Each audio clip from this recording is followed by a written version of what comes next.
హితి కశ్యప ప్రజాపతి పుత్రులు హిరణ్యాక్షుడు హిరణ్యకశ్యపుడు. సత్యయుగంలో హిరణ్యాక్షుడు భూమిని తీసుకుని పోయి సముద్ర గర్భంలో దాల్చిపెడతాడు. అప్పుడు శ్రీ మహావిష్ణువు వరాహ అవతారాన్ని ధరించి వజ్ర సమానమైన తన కోరలతో హిరణ్యాక్షుడిని సంహరించి భూమిని కాపాడి పైకి తీసుకువస్తాడు. ఆ సమయంలోనే విష్ణువు భూదేవి కలవడంతో భూదేవి గర్భం దాల్చుతుంది. అప్పుడు విష్ణుమూర్తి నిషిద్ధ కాలము అయిన అంటే పగలు రాత్రి కాని సమయం అయిన సంధ్యా సమయంలో కలయిక జరగడం వలన మనకు పుట్టే బిడ్డకు అసురు లక్షణాలు వస్తాయని భూదేవికి చెప్తాడు. ఆ మాటలకు భూదేవి చాలా బాధపడుతుంది. దుష్ట శిక్షణకు అసురులను సంహరించే విష్ణుమూర్తి ఎప్పటికైనా తన బిడ్డను సంహరిస్తాడని భయపడి తన బిడ్డకు రక్షణ ప్రసాదించమని వరం కోరుతుంది. అప్పుడు విష్ణుమూర్తి సరే అని తన తల్లి చేతిలోనే ఈ బిడ్డకు మరణం వస్తుందని చెప్పి విష్ణుమూర్తి వెళ్ళిపోతాడు. ఈ తల్లి కూడా తన బిడ్డను చంపుకోదని భావించిన భూదేవి ఎంతో సంతోషిస్తుంది. భూదేవి సత్యయుగంలో గర్భం దాల్చితే త్రేతాయుగంలో ప్రసవించి నరకుడు అనే పుత్రుడికి జన్మనిస్తుంది. భూదేవి నరకుడిని జనక మహారాజుకు అప్పగించి అస్త్ర విద్యలు విద్యాబుద్ధులు నేర్పించమని చెబుతుంది. జనక మహారాజు పర్యవేక్షణలో నరకుడు ఎంతో శక్తివంతంగా మారుతాడు. పెరిగి పెద్దవాడైన నరకుడు కామాఖ్యను రాజధానిగా చేసుకుని ప్రజ్యోతిష్యపురం అనే రాజ్యాన్ని పరిపాలిస్తూ ఉంటాడు. కామాఖ్యలోని అమ్మవారిని తన తల్లిలాగా భావిస్తూ చక్కగా పూజలు చేస్తూ ఉండేవాడు. తన రాజ్యంలోని ప్రజలందరినీ కూడా ధర్మబద్ధంగా ఎంతో చక్కగా పరిపాలిస్తూ ఉండేవాడు. అలా త్రేతాయుగం ముగిసింది. ద్వాపరయుగం వచ్చింది. నరకుడికి అతని పక్క రాజ్యమైన శోణితపురముకు రాజైన బాణాసురుడితో స్నేహం ఏర్పడింది. బాణాసురుడు స్త్రీలను తల్లిలాగా భావించే విధానాన్ని తప్పుపట్టేవాడు. నరకుడికి కూడా స్త్రీలపైన ఉన్న భావనను పూర్తిగా మర్చిపోయేలా చేసేవాడు. బాణాసురుడి స్నేహం నరకుడికి రాజ్యాధికారాల పట్ల స్త్రీల పట్ల మోహితుడిని చేసింది. నరకుడు కాస్త నరకాసురుడిగా మారిపోయాడు. అతను తల్లిలా భావించే కామాఖ్య అమ్మవారికి కూడా పూజలు చేయడం ఆపేశాడు. నరకాసురుడు బ్రహ్మదేవుడికి కఠోర తపస్సు చేస్తాడు. బ్రహ్మదేవుడు ప్రత్యక్షమవుతాడు. నరకాసురుడు తనకు మృత్యువు లేని వరం ప్రసాదించమని బ్రహ్మదేవుడిని కోరుతాడు.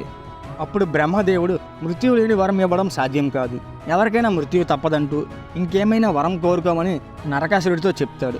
అప్పుడు నరకాసురుడు ఒక తల్లి తన బిడ్డను ఎప్పటికీ చంపదు కనుక తన తల్లి చేతిలో తప్ప ఇంకెవరు తనను సంహరించలేని వరం ప్రసాదించమని అడుగుతాడు. బ్రహ్మదేవుడు కూడా తదాస్తని పలికి వెళ్ళిపోతాడు. వరం కారణంగా నరకాసురుడి గర్వం పెరిగింది. ప్రజ్యోతిష్యపురానికి 4 దిక్కుల నలుగురు మహావీరులైన మూరాసురుడు, హయగ్రీవుడు, నిశుంభుడు, పంచజనుడు అను వారిని రక్షకులుగా నియమించాడు. ఆ అహంకారంతోనే దేవలోకంపై దండెత్తాడు. మహేంద్రుడిని అమరావతి నుండి తరిమి కొట్టాడు. అమర భవనాలన్నింటిలోనూ తన విజయాన్ని చాటించుకున్నాడు. స్వర్గ సింహాసనాన్ని కూడా అధిష్ఠించాడు. దేవతలను అవమానించాడు. దేవకాంతులను చెరబట్టాడు. విశ్వకర్మ కూతుర్ని కూడా బంధించాడు. ఎవరికీ కనబడని ఎవరూ కోరలేని అతిథి కొండలాలను కూడా అపహరించాడు.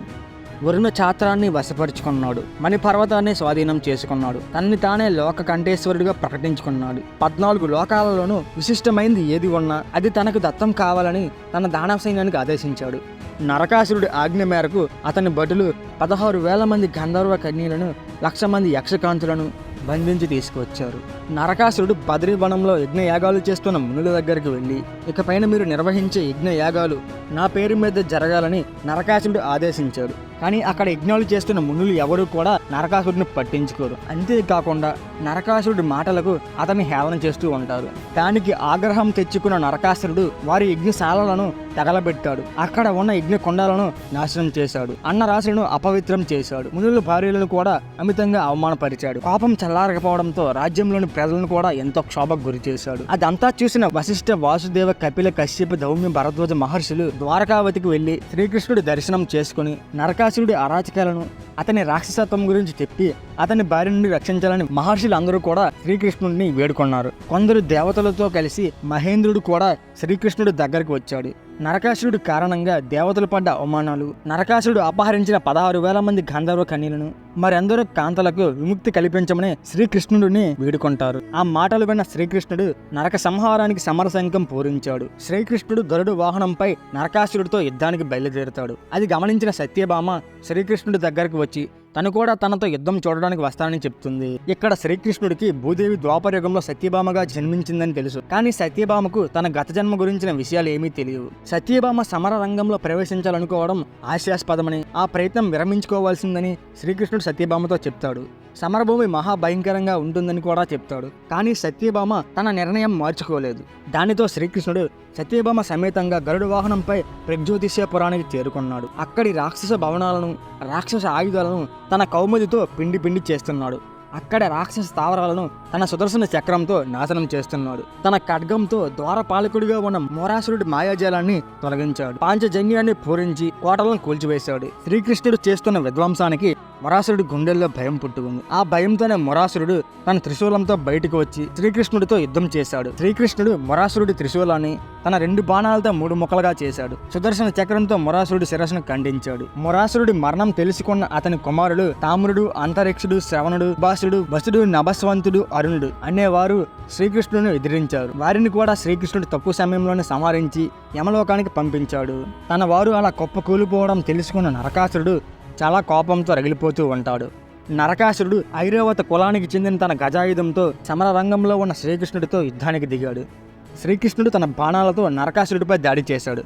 శ్రీకృష్ణుడు నరకాసురుడిపై తన అస్త్రాలతో ఎన్నో విధాల ఆయుధాలతో నరకాసురుడిపై దాడులు చేస్తూ వస్తున్నాడు.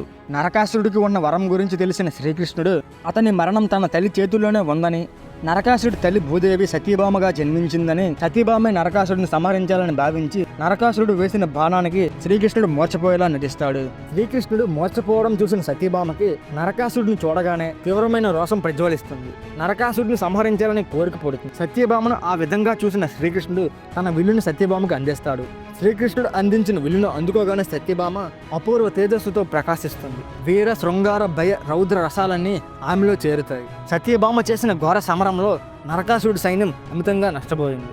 సత్యభామ నరకాసురుడిని సంహరించడానికి బయలుదేరుతుంది. శ్రీకృష్ణుడు కూడా సత్యభామకు సహాయంగా నిలిచాడు. నరకాసురుడు శ్రీకృష్ణుడిపై శతాగ్ని అనే శస్త్రాన్ని విసిరాడు. ఉద్రోకుడైన శ్రీకృష్ణుడు తన దివ్యాస్త్రాలను నరకాసురుడిపై ప్రయోగించాడు. గరుడు నరకాసురుడి యొక్క చేతుల్ని తీవ్రంగా గాయపరిచాడు. ఆ సమయంలో శ్రీకృష్ణుడు సత్యభామ సమేతంగా చేసిన దాడిలో 84,000 మంది రాక్షసులు మరణించారు. ఆశ్వయుధ కృష్ణ చతుర్దశి రాత్రి శ్రీకృష్ణుడు సత్యభామ సమేతంగా సుదర్శన చక్రంతో నరకాసురుడి శిరస్సు ఖండించాడు. ఆ శిరస్సు తన తల్లి అయిన భూదేవి ఒడిలో చేరుతుంది. నరకాసురుడు మరణించిన తరువాత భూదేవి నరకాసురుడు కుమారుడు అయిన భగదత్తునితో శ్రీకృష్ణుడి దగ్గరకు వచ్చి తన బిడ్డను తానే చంపుకున్నారని బాధపడుతుంది. భూదేవి శ్రీకృష్ణుడితో నరకాసురుడు మరణాన్ని ప్రజలు అందరూ కూడా పండుగలా జరుపుకోవాలని కోరుకుంటుంది. శ్రీకృష్ణుడు కూడా దానికి అంగీకరించాడని కొన్ని సందర్భాల్లో చెప్పడం జరిగింది. తరువాత భూదేవి శ్రీకృష్ణుడి చేతుల మీదుగా భగదత్తుడిని ప్రగ్జ్యోతిష్యపురానికి రాజును చేస్తుంది. శ్రీకృష్ణుడికి వైజయంతి మాలలతో అలంకరిస్తుంది. అతిథి కుండలాలను వరుణ ఛత్రాన్ని ఆయనకి సమర్పిస్తుంది. శ్రీకృష్ణుడు నరకాసురుడు బంధించి ఉంచిన 16,000 మంది రాజపుత్రికలకు విముక్తి కలిగించాడు. అప్పుడు శ్రీకృష్ణుడితో ఆ 16,000 మంది రాజపుత్రికలు రాక్షసుడి చెర నుంచి మమ్మల్ని విడిపించావు. మా మానాలను కాపాడవు కనుక నీవే మాకు భర్తవు. నీవు కాదన్నచో మాకు మరణమే దిక్కని చెప్తారు. అప్పుడు వారి పట్ల ప్రసన్నుడైన శ్రీకృష్ణుడు వారందరినీ భార్యలుగా చేసుకుని వారందరినీ తీసుకుని ద్వారావతిలోని అంతఃపురానికి చేరుకున్నాడు. తరువాత శ్రీకృష్ణుడు సత్యభామ సమేతంగా ఇంద్రలోకానికి వెళ్ళి భూదేవి ఇచ్చిన కొండలను అతిథికి సమర్పిస్తాడు. అదితి శ్రీకృష్ణుడికి సర్వ విజేతగా దీవించింది. శ్రీకృష్ణుడు భూలోకంలో ఉన్నంత వరకు సత్యభామకు నిత్య యవ్వనం ఉండేటట్లు వరం ప్రసాదించింది. శ్రీకృష్ణ సత్యభామలను మహేంద్రుడు దేవతలందరూ కలిసి పూజించారు. నరక సంహారంతో మునులు, మహర్షులు, దేవకాంతులు, మనుషులు ఎంతో ఆనందం పొందారు. నరకాసురుడి సంహారం జరిగింది ఆశ్వయుజ కృష్ణ చతుర్దశి రాత్రి జరిగింది కాబట్టి నరక సంహారం సందర్భంగా అధర్మంపై ధర్మం సాధించిన విజయానికి ప్రతీకగా దీపావళి జరుపుకుంటారు.